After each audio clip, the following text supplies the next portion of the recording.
Hello, welcome to my channel. My name is Michelle. I am the Keto Witch. Today I want to talk to you about emotional eating.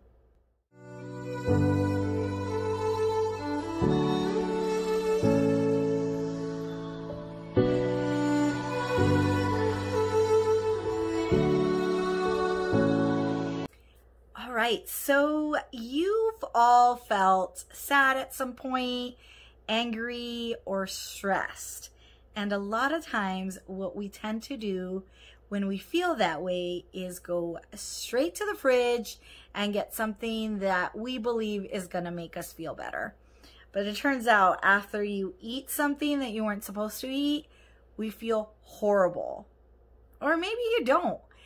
But I do want to talk to you about emotional eating and maybe help you out, give you some suggestions on how you can stop emotional eating. Sometimes what we do is we'll say, oh, I'll have a little bite of this, or oh, I'll have a little bite of that. It won't hurt. It won't really hurt my diet and stuff like that. Now, if you keep doing that, you keep constantly going to a little bite or a little taste, you keep doing that, you're forming a habit. Think about it. When you're trying to form a habit, you do something consistently for several times, right? So that you can create that habit. And that's really what you're doing when you're emotional eating. You're just getting a little bite here or just a little taste there. And so then whenever you have those emotions, you're going to create that habit and go directly to just having a little bite and breaking your diet. We think about emotional eating, we think of all the negative emotions, like the ones I mentioned before: anger, stress, sadness. But there's also positive emotional eating. So let's say you're feeling really happy or you want to celebrate because you accomplished something. What do we do sometimes? Oh, I'm going to reward myself. I'm going to eat this because I deserve it. And that's great, but you're creating a habit. So every time something good happens to you or you're feeling happy, you're thinking, hey, it's okay to break my diet. I am just going to eat this. Both men and women are actually known to emotionally eat, but women tend to do it more often than men. Emotional eating can mean trouble when you're on the keto diet. So remember, you're working really hard to train your body to start using fat for energy. And when you start eating something that you're not supposed to because you're emotionally eating, you're having to start all over again. So it's actually harder to cheat when you're on the keto diet, only because you know the struggle. You know how hard it is to get to ketosis. So just don't do it. You've worked really hard to get to that point, and you're not going to want to ruin it by just having something when you're not really even hungry. I do want to give you some suggestions on what you can do to try to steer you away from emotionally eating. The first step is being aware. So being aware that you're doing it. One thing that I like to use is my Carb Manager app that I spoke about on my previous video, and that one works like a journal as well. So I keep track of everything that I'm eating and I jot it down. So I actually was made aware that I was having too many carbs, because for me it was emotional eating. I tend to do that when I'm stressed or when I'm just sitting down watching TV. I always want to get snacks. So that's emotionally eating. So being aware that you are doing this. And the only way that you can be aware is by journaling and knowing what you are eating and when you're eating it. Susan Albers is a New York Times bestselling author and a licensed clinical psychologist at the Cleveland Clinic. And she says, we develop a number of habits to help soothe stressful moments.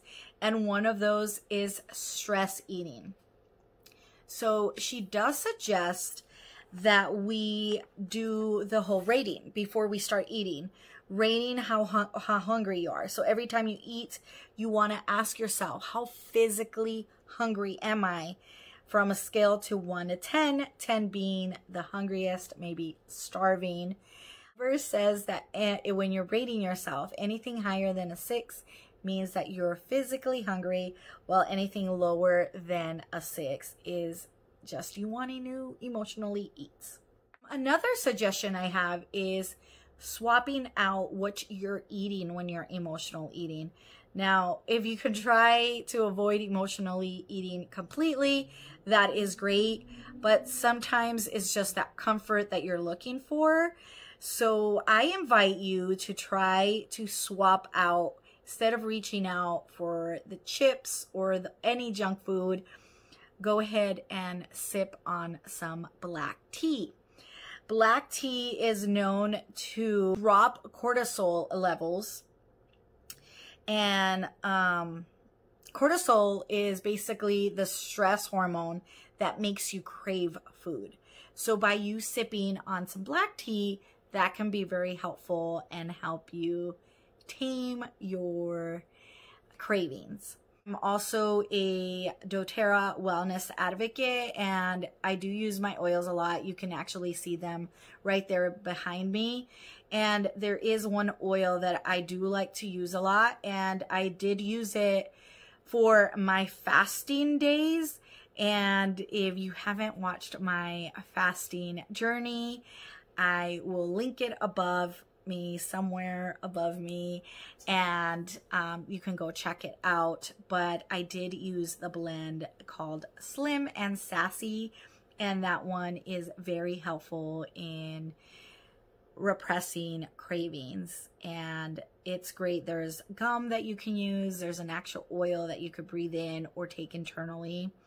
And another way that you could lower cortisol levels is with a massage. So if you don't have someone that can give you a nice back massage or a foot massage, go ahead and do a massage on yourself.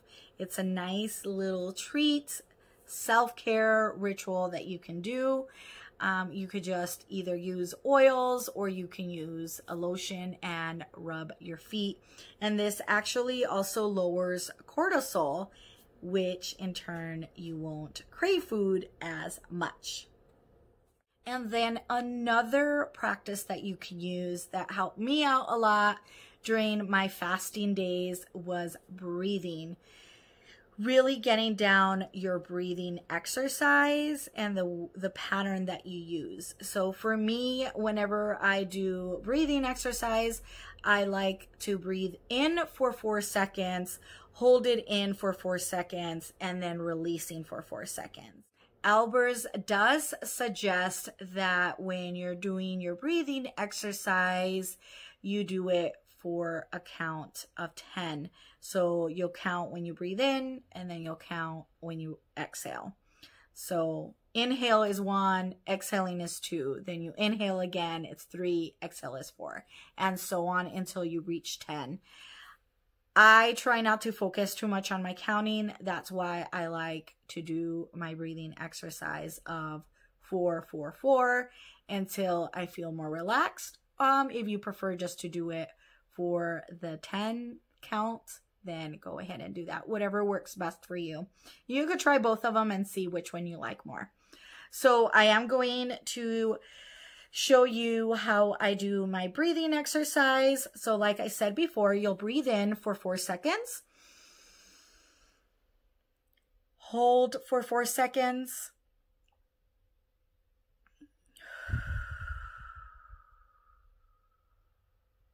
Release for 4 seconds. And that, for me, that was a little bit too fast, and it was probably a little bit more like 3 seconds, but I just kind of want to show you.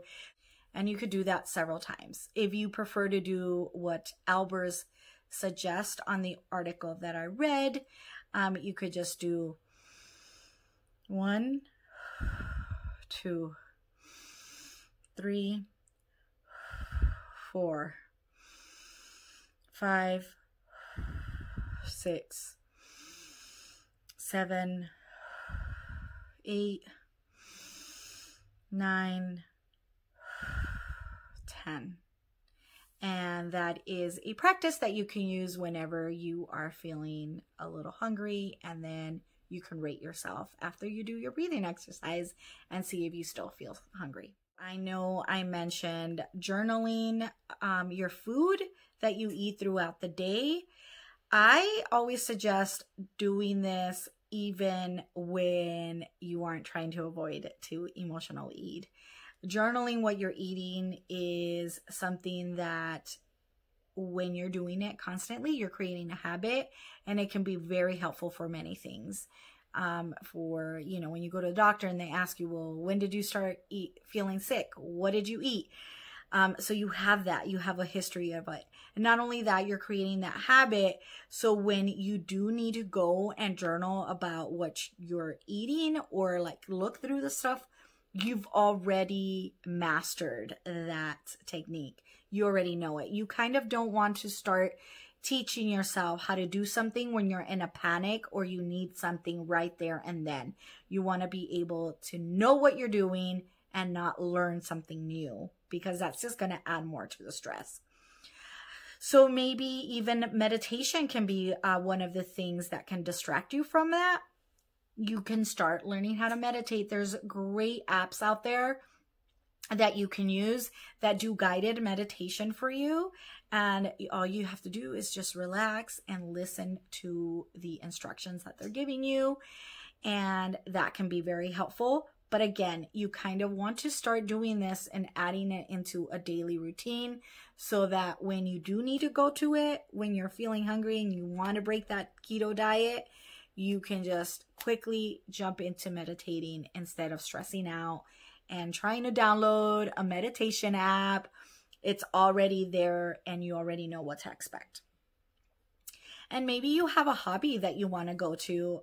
Practice your hobby too. You know, you do it on your free time when it's you time, as I call it, me time.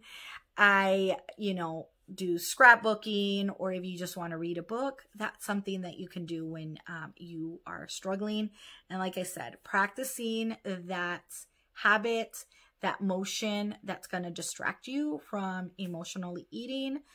You want to make sure that you feel you got it down. Basically, you know what you're doing and you're not trying to figure something new. And those are my suggestions that I have for you on how to avoid emotional eating. I hope this was helpful for you. And if you have any questions on the keto diet, if you're on it right now or you're thinking of starting it, reach out to me if you have any questions and I can help you out, or I could direct you to some awesome groups that I personally belong to that are very helpful. I will link the app again on this video so you can maybe start using it. And I will also include my meditation app as well if you are interested. And then go ahead and click the thumbs up if you are enjoying my keto videos. So yes, like, subscribe, turn on notifications, share with your friends, and I appreciate everyone's support. You guys have a great week. Bye.